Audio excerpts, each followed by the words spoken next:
makna darah Yesus. Bersama saya Paulus Wiratno dalam acara Making Life Better, masih dalam seri Mengalami Salib Kristus. Saudaraku, hari ini saya sungguh berbahagia oleh karena masih bisa hadir di ruangan sahabat sekalian. Tentunya masih dalam acara Making Life Better, sebuah acara yang menjadi kesayangan kita sekalian. Dan tidak salah apabila saya menyampaikan salam juga untuk semua sahabat yang sedang mendengarkan program ini mulai dari Sabang sampai Merauke. Bahkan saudara-saudara yang ada di belahan bumi yang lain yang mendengarkan program ini melalui HCGB World Radio. Kiranya Making Life Better benar-benar membuat kehidupan kita menjadi lebih baik.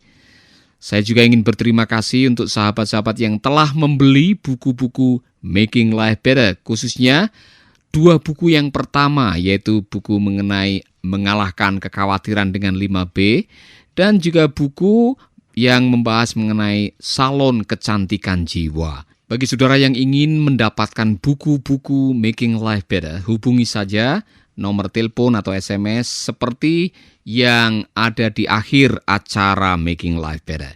Saudaraku, ada banyak sahabat-sahabat yang telah membeli dan membacanya dan mereka sangat diberkati. Dan saya rindu bagi saudara yang rindu diberkati lagi, belilah buku itu karena dengan membeli buku Making Life Better, Anda telah menopang, mendukung, mensupport pelayanan Making Life Better. Haleluya. Hari ini saya mengajak kita sekalian merenungkan tentang makna darah Yesus. Darah Yesus adalah satu elemen yang sangat penting dalam kekristenan. Ada banyak nyanyian-nyanyian yang mengisahkan tentang kuasa darah Yesus. Dan tentunya saudara bisa memahami karena memang di dalam konteks perjanjian lama, berbicara mengenai keselamatan, berbicara mengenai ibadah, berbicara mengenai hubungan dengan Tuhan, berbicara mengenai penebusan dosa, tidak bisa lepas dari darah.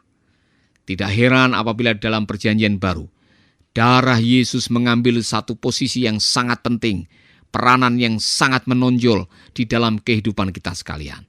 Dan bukanlah satu kebetulan kalau ada hubungan antara perjanjian lama dan perjanjian baru mengenai darah. Contohnya, di dalam perjanjian lama, khususnya di dalam kitab Imamat 16 ayat yang ke-14 dikatakan bahwa setidak-tidaknya seorang imam itu harus memercikkan darah dengan jarinya 7 kali. Saya akan membacakan ini. Kitab Imamat mengajarkan tentang 7 kali darah korban yang dipersembahkan oleh para imam. Lalu, ia mengambil sedikit dari darah lembu jantan itu dan memercikannya dengan jarinya ke atas tutup pendamaian di bagian muka dan ke depan tutup pendamaian itu. Ia harus memercikan sedikit dari darah itu dengan jarinya 7 kali. Saudaraku, bukan kebetulan di dalam perjanjian baru 7 kali Yesus mengeluarkan darahnya ketika dia disalibkan. Nah, mari kita akan membahas bersama-sama dan apa maknanya bagi kita.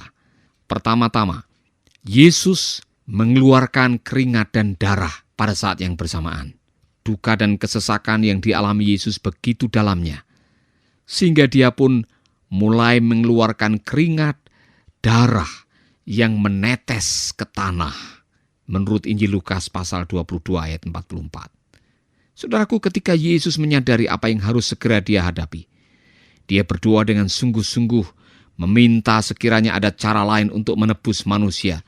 Tetapi dia tahu bahwa pengorbanannya merupakan satu-satunya cara yang mungkin. Secara manusia dia mengatakan, "Bapa, kalau boleh cawan ini berlalu daripadaku. Tetapi bukan kehendakku yang jadi, melainkan kehendak-Mu." Saudaraku, darah Yesus keluar dalam bentuk keringat. Tetesan darah karena begitu berat tekanan yang harus dia alami. Yang kedua, Yesus berdarah ketika mahkota duri ditancapkan ke kepalanya. Duri-duri itu menancap kulit kepala Yesus, menyebabkan pembengkakan yang begitu parah seperti yang digambarkan di dalam Matius 27 ayat 29 sampai 30. Yang ketiga, Dia berdarah ketika wajahnya ditampar dan dipukuli. Nabi Mika pernah menubuatkan hal ini. Sekarang engkau harus mendirikan tembok bagimu. Pagar pengepungan telah mereka dirikan melawan kita. Dengan tongkat mereka memukul pipi orang yang memerintah Israel.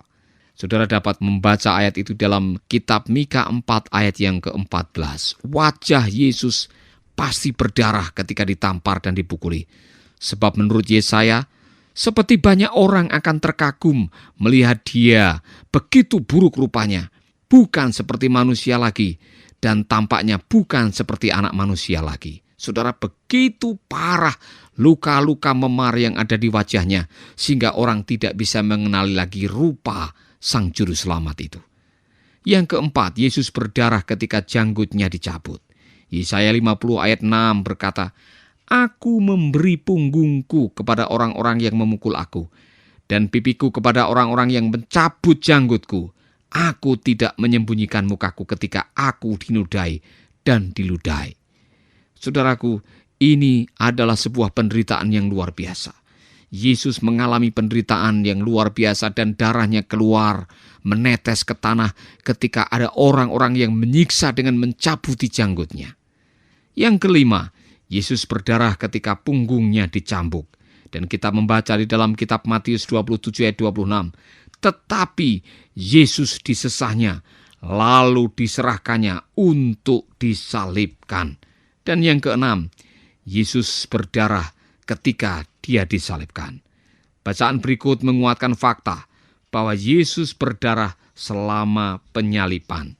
Sesudah menyalibkan dia, mereka membagi-bagi pakaiannya dengan membuang undi. Dan sebab anjing-anjing mengerumuni aku, gerombolan penjahat mengepung aku, mereka menusuk tangan dan kakiku. Itu kata Mazmur 22 ayat 17 yang paralel dengan kitab Matius pasal 27 ayat 35. Bagaimana darah itu tercurah, membasahi kayu salib dan menetes ke bumi. Dan yang terakhir, darah itu mengalir ketika lambung Yesus ditikam oleh tombak. Yohanes 19 ayat 34 berkata, tetapi seorang dari antara prajurit itu menikam lambungnya dengan tombak dan segera mengalir keluar darah dan air. Darah yang tercurah dari tangan, dari kaki, dari punggung, dari pinggang dan bahkan dari kulit kepala Yesus adalah darah yang menyucikan kita dari segala dosa dan pelanggaran kita. Saudaraku, sebagaimana dikatakan di dalam kitab Ibrani 9 ayat 22, tanpa penumpahan darah tidak ada pengampunan. Setetes darah Yesus memiliki kuasa untuk membersihkan dosa terberat yang pernah digambarkan, yang pernah dilakukan manusia. 1 Petrus 1, 18-20 menjamin kita seperti ini. Sebab kamu tahu bahwa kamu telah ditebus dari cara hidupmu yang sia-sia yang kamu warisi dari nenek moyangmu itu. Bukan dengan barang yang fana, bukan pula dengan perak atau emas, melainkan dengan darah yang mahal, yaitu darah Kristus yang sama seperti darah anak domba yang tidak bernoda dan tidak bercacat. Ia telah dipilih sebelum dunia dijadikan, tetapi karena kamu baru menyatakan dirinya pada zaman akhir. Pewahyuan tentang salib sangat besar kuasanya, saudaraku, sebab hal itu akan mengubahkan kehidupan Anda selamanya. Ingatkah saudara tentang seorang wanita yang bernama Claudia yang memimpin kelompok selnya mengalami kuasa salib Yesus dan hidup mereka diubahkan setelah itu? Saudaraku, ketika saudara memahami bahwa bukan kebetulan Yesus mengeluarkan darahnya 7 kali seperti yang dinubuatkan di dalam perjanjian lama, kita semua harus menyadari bahwa setiap tetes darah yang keluar dari setiap bagian tubuh Yesus punya makna yang luar biasa dalam kehidupan kita. Dalam seri yang berikutnya saya akan membahas kuasa darah yang keluar dari bagian tubuh Yesus. 7 kali Yesus berdarah menjadikan sebuah pelajaran yang luar biasa dan membuat kita mengalami terobosan-terobosan yang baru dalam kehidupan ini. Tapi sebelumnya, saudara-saudara, saya ingin mengajak kita sekalian. Mungkin selama ini saudara pernah menyanyikan nyanyian ada kuasa dalam darahnya. Mungkin saudara pernah menyanyikan nyanyian-nyanyian mengenai kuasa salib Yesus. Tapi kalau saudara tidak pernah mengalaminya secara pribadi, maka saudara belum pernah mengalami terobosan yang luar biasa. Hari ini, saya mau mengajak saudara sekalian, apabila saudara mengalami sakit penyakit, apabila saudara mengalami kuasa daripada kutukan dari orang tua, nenek moyang, atau bahkan dari orang-orang di sekitar hidup saudara, apabila saudara tersiksa oleh karena stres, tekanan hidup yang begitu lama, yang selama ini menjerat dan menghimpit hidup saudara, saya mau mengatakan ada kabar baik. Kuasa darah Yesus akan membebaskan saudara. Nah, di dalam perjanjian lama, darah itu baru bermanfaat setelah darah itu dipakai atau digunakan. Masih ingat peristiwa di mana orang-orang Israel harus membunuh anak domba dan darahnya harus dioleskan di ambang pintu supaya terbebas dari malaikat maut? Saudaraku, darah itu hanya bisa bermanfaat pada waktu darah itu harus dioleskan di ambang pintu. Domba boleh tersembelih, darah boleh tercurah, tapi kalau tidak dipakai, darah itu tidak ada manfaatnya apa-apa. Demikian juga dengan darah Yesus. Saudara boleh mempercayai bahwa Yesus mati di kayu salib dan darahnya tercurah. Tetapi kalau saudara tidak meng-apply, menggunakan, menerapkan darah itu setiap hari di dalam kehidupan kita, maka darah itu tidak ada gunanya. Sekaranglah saatnya saudara-saudara, apabila engkau sedang menderita oleh karena sakit penyakit, oleh karena kutukan, oleh karena rasa bersalah, oleh karena tekanan hidup, inilah saatnya saudara mengatakan, Tuhan, aku percaya kepada kuasa darahmu. Sekarang pakailah darah Yesus untuk membersihkan kehidupan saudara, untuk menyembuhkan penyakit saudara, untuk membebaskan kehidupan saudara dari tekanan, dan untuk memulihkan kehidupan saudara dari luka batin yang selama ini menyiksa saudara. Caranya mudah, percayalah, alamilah kuasa salib Yesus.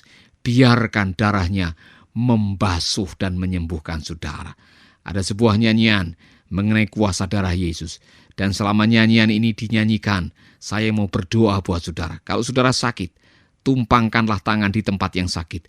Kalau saudara rindu supaya engkau dipulihkan dari tekanan batin, taruh tangan kanan di dada Anda. Sementara menyanyikan lagu ini, sementara mendengarkan lagu ini, saya akan berdoa buat saudara. Bapa kami di dalam surga, aku berdoa agar kiranya kuasa darah Yesus akan membasuh saudaraku dari dosa-dosa mereka. Sucikan hati mereka. Yang tertekan batinnya akan dipulihkan dan dibebaskan. Yang sedang menderita penyakit akan disembuhkan dengan kuasa darah Yesus. Yang sedang diserang oleh kuasa kegelapan akan diberi kemenangan oleh karena kuasa darah Yesus. Di dalam nama Yesus aku berdoa.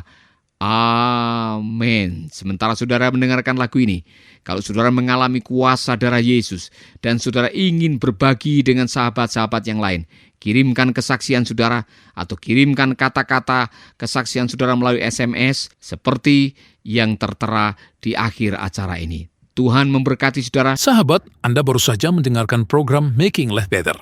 Hubungi kami di 0811 3901 144 atau 0811 3901 140. Mari dukung pelayanan Making Life Better melalui rekening BCA 66 900 30525. Sekali lagi, 66 900 30525. Atas nama Paulus Wiratno. Terima kasih, Tuhan Yesus memberkati. Making life better.